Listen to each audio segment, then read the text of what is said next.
ñaar ci tolof-tolof yu gën a metti yi nit di dund mooy tiit ak tiis. tiit ak tiis yooyu ñooy ñaari tolof-tolof yu nit di am àddunaam.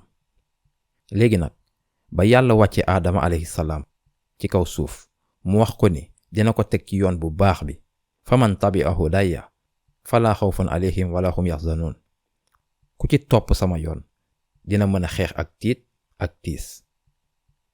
maanaam yàlla xam na ni àdduna ci aadama alayhi salaam ba ci nit bi mujjee dox ci àdduna bii ku nekk ci ñoom dina jànkonteel ak tiit, dina jànkonteel tamit ak tiis. léegi lan mooy ñaari mbir yooyu?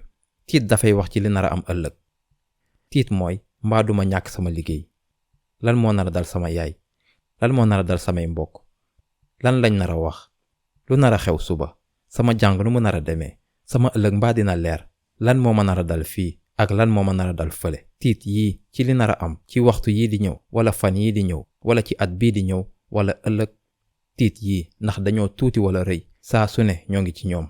da ngeen di yeewu ak tiit, da ngeen di tiit ci yéex a àgg fu ngeen di liggéeyee, da ngeen di tiit ci li ngeen war a def wala waxtu day gaaw a jàll. tiit yu ndaw, tiit yu rëy. tiit dafa bokk sunu dund, def fee nekk saa su ne.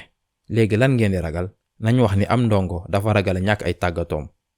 ba ci bésu tàggatoo yi dafay tiit, ragal, xol bi fees. bu defee tàggatoo yi ba pare, bu mbir yi defee amul lu baax ci tàggatoo yi, bu ñàkkee tiit amatu fa. léegi tiis mooy ñëw. waaw tiit am na ci lan la sama papa di wax, waaye tiis mooy ëpp. léegi tiis moo am ndax li am ba pare. kon tiit mooy li nar a am ëllëg te tiis mooy li am ba pare, lu am sunu gannaaw ba pare. ndax am na ba pare, kon bu leen wax kenn lu am na ba pare, jeex na, mënatoo ci dara, xoola sa kanam léegi te fàtte ko. déedéet, man ak yéen tolluwuñu foo xamante ni war nañ wax nit waratul am tiis.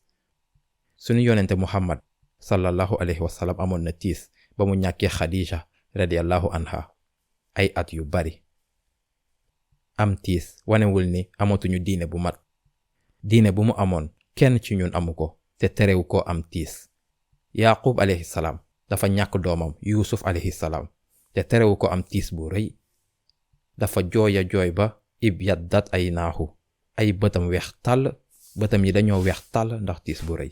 waaye loolu wanewul amatul gëm-gëmu yàlla.